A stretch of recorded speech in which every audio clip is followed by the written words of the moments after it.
പ്രിയമുള്ളവരെ, പ്രഭാതമനനത്തിലേക്ക് സ്വാഗതം ചെയ്യുന്നു. വീണ്ടും ഒരു പ്രഭാതം നമ്മുടെ മുന്നിൽ സമാഗതമായിരിക്കുകയാണ്. പുതിയ തീരുമാനങ്ങൾ, പുതിയ ചിന്ത, പുതിയ പലതും പുതുമയോടുകൂടെ നമുക്ക് തുടങ്ങാം. ശീലങ്ങൾക്കൊക്കെ മാറ്റം ഉണ്ടാക്കാൻ വേണമെങ്കിൽ നമ്മൾ വിചാരിച്ചാൽ എപ്പോഴും ഒരുപോലെ തുടരണമെന്നും അങ്ങനെ നിയമമൊന്നുമില്ല. നമുക്ക് വേണ്ടി മാറ്റാം, പലതും മാറ്റിയെടുക്കാം, പലതും കൂട്ടിച്ചേർക്കാം, പലതും ഒഴിവാക്കാം. ഇതൊക്കെ മനുഷ്യന് മാത്രമുള്ളൊരു സിദ്ധിയാണ്. ഇതര ജീവികൾക്കത് പറ്റില്ല. ഒരു പട്ടിയായിട്ട് തന്നെ ജീവിച്ച് പട്ടിയായിട്ട് തന്നെ മരിക്കും. പക്ഷേ ഒരു മനുഷ്യൻ ഒരു വിത്തായിട്ടാണ് വരുന്നത്. അവൻ അനന്ത സാധ്യതയുണ്ട്. അവൻ ധാരാളം വളരേണ്ടതുണ്ട്, ധാരാളം വഴികളിലൂടെ സഞ്ചരിക്കേണ്ടതുണ്ട്, ധാരാളം കാര്യങ്ങൾ മനസ്സിലാക്കേണ്ടതുണ്ട്. അപ്പോഴാണ് അവൻ പൂർണ്ണതയിലേക്ക് എത്തിക്കുന്നത്.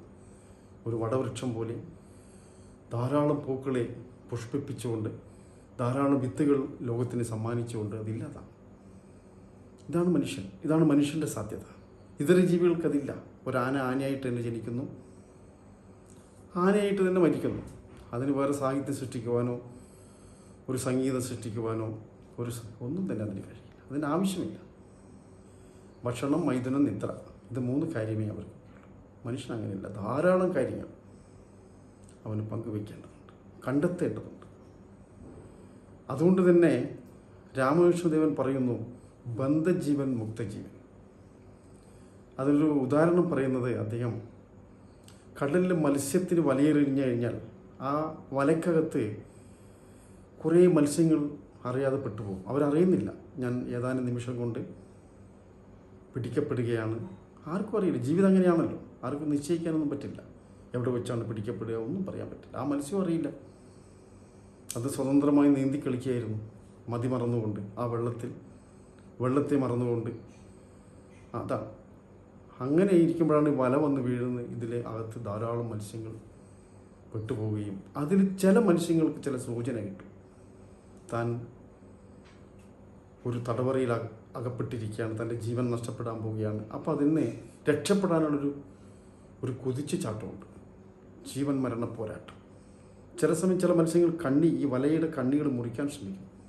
ഇപ്പോഴത് പറ്റില്ല, അത്രയും മനുഷ്യൻ വളർന്നു കഴിഞ്ഞു. ചിലത് എങ്ങനെയോ ദൈവാനുഗ്രഹം കൊണ്ട് അത് വലക്കകത്ത് പെടാതെ വഴുതി മാറിയേക്കാം. എന്തോ ഒരു അനുഗ്രഹം. ബാക്കിയെല്ലാം അതിൽ അകപ്പെടുകയും എന്നേക്കുമായി നിന്നും കരയിലാകപ്പെടുകയും അങ്ങനെ ജലം നഷ്ടപ്പെടുകയും മൃത്യുവിലേക്ക് പോവുകയും ചെയ്യും. ഇത് എവരിഡേ ഉള്ള സംഭവമാണ്. ഇതാണ് ബന്ധജീവൻ. തടവിലകപ്പെട്ടു പോയ, തൻ്റെതല്ലാത്ത കാരണം കൊണ്ട്, അങ്ങനെ എത്രയോ പേരുണ്ടല്ലോ ഇന്നും ജീവിതം ഹോമിക്കപ്പെട്ട. ഇത് തിരിച്ചറിഞ്ഞ് അതിൽ നിന്ന് മുക്തി നേടാനുള്ളൊരു ശ്രമം നമ്മുടെ ഭാഗത്ത് ഉണ്ടാകുമ്പോഴാണ് നമ്മൾ ഉണരുന്നത്. അവിടെ ഇച്ചിരി ക്രൈസിസ് ഉണ്ടാകും, ക്രൈസിസ് മാനേജ്മെൻ്റൊക്കെ ഉണ്ടാകും. അവിടെയാണ് കലാപകാരി ജനിക്കുന്നത്. താൻ തടവറയിലാണെന്നും താൻ പിടിക്കപ്പെട്ടിരിക്കുന്നു, ഇവിടുന്ന് എങ്ങനെയെങ്കിലും രക്ഷപ്പെട്ടേ പറ്റുകയുള്ളൂ. അതിനു വേണ്ടിയുള്ള നിരന്തരമായ പരിശ്രമവും പരിശീലനവും, അതാണ് നമ്മുടെ ജീവിതം. അങ്ങനെ നമ്മൾ സ്വാതന്ത്ര്യത്തിലേക്ക്, പരമാനന്ദത്തിലേക്ക് വളരുവാൻ നമുക്ക് കഴിയണം. അതിനു വേണ്ടിയിട്ടുള്ള ആവണം നമ്മുടെ ഓരോ നിമിഷത്തെയും നമ്മുടെ ചുവടുവെപ്പ്. നമ്മൾ ഏതവസ്ഥയിലാണെങ്കിലും നമ്മൾ നമ്മളെക്കുറിച്ച് തന്നെ ഒരു അവലോകനം നടത്തേണ്ടതുണ്ട്. നമ്മളെ ആരൊക്കെയാണ് നിയന്ത്രിക്കുന്നത്? നമ്മൾ മറ്റുള്ളവരൊക്കെ കളിപ്പാട്ടമാണോ? ആരോ അവിടുന്ന് റിമോട്ട് അമർത്തുമ്പോൾ നമ്മൾക്കിവിടെ ദേഷ്യം വരും, ആരോ അവിടുന്ന് റിമോട്ട് അമർത്തുമ്പോൾ നമുക്ക് കരച്ചിൽ, ഭയം വരും. ഇങ്ങനൊരു കളിപ്പമ്പരമാണോ നമ്മൾ? ഫുട്ബോൾ അങ്ങോട്ടും ഇങ്ങോട്ടും തട്ടും പോലെ അല്ല. ഓരോ വ്യക്തിക്കും അവരുടേതായ തനതായ വ്യക്തിത്വമുണ്ട്, സ്വഭാവങ്ങളുണ്ട്, വൈവിധ്യമായ കഴിവുകളുണ്ട്, ധാരാളം സിദ്ധികളുള്ളതാണ് ഒരു മനുഷ്യൻ. അത് ഉപയോഗപ്പെടുത്തുവാനുള്ള അല്പശ്രമം നമ്മുടെ ഭാഗത്തുണ്ടെങ്കിൽ തീർച്ചയായിട്ടും ആർക്കും ഏത് തടവറയിൽ നിന്നും മോചനം നേടി വിശ്വവിഹായസ്ഥയിലേക്ക് പറന്നുയരുവാൻ കഴിയുന്നതിൽ യാതൊരു സംശയവുമില്ല. അതിനുവേണ്ടി ചെറിയൊരു എളിയ ശ്രമം നമ്മുടെ ഭാഗത്തുണ്ടാവണം. അതാവട്ടെ നമ്മുടെ ജീവിതം എന്ന് മാത്രം പറഞ്ഞുകൊണ്ട് എല്ലാവർക്കും അനന്തവിഹായസ്ഥയിലേക്ക് പറന്നുയരുവാൻ കഴിയുമാറാകട്ടെ എന്ന് മാത്രം പറഞ്ഞുകൊണ്ട് നന്ദി, നമസ്കാരം. വീണ്ടും കാണാം.